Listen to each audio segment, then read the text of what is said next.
In this video, we're going to take a look at the ability to import and export units to a special type of file. Now, this gives you the ability to go ahead and create everything, lay all the units down, and actually grab them in other sorts of scenarios, or export them so that you have them for later use.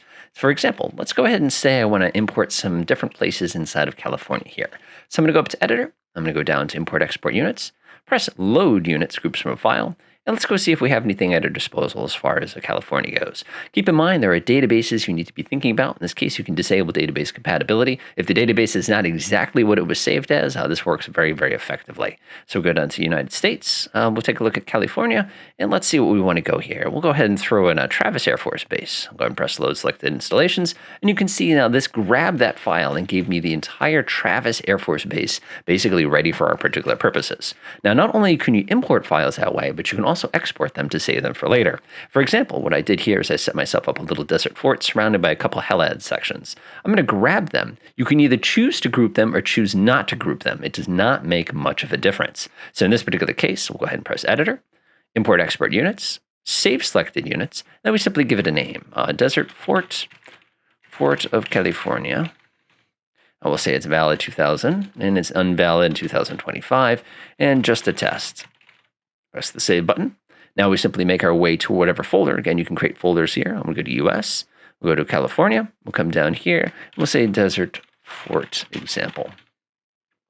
I'm going to press the Save button, and now this has been saved. So let's say I'm going to go ahead and delete this unit completely, pop it off the map, go up to Editor, Import Export Units, Load, and I'll go ahead and scroll all the way back down and go ahead and grab that item that I just had a moment ago. So go back to the United States, go back up to California, and we'll see that we have ourselves all the little data that we created. Press Load Selected Installation, and you can see we've replaced that unit immediately. Now, the nice thing about imports and exports is it'll actually remember what aircraft and what types of items that you have at the particular facility. So if I wanted to, I could go up to Travis Air Force Base now, edit aircraft, and let's say we want to put in a squadron of F-16s. Grab myself some of these, and we'll see what year it is at 2020. So we have the Have Glass here. We'll say 24 of these, and we'll say first FS. Press Add Selected.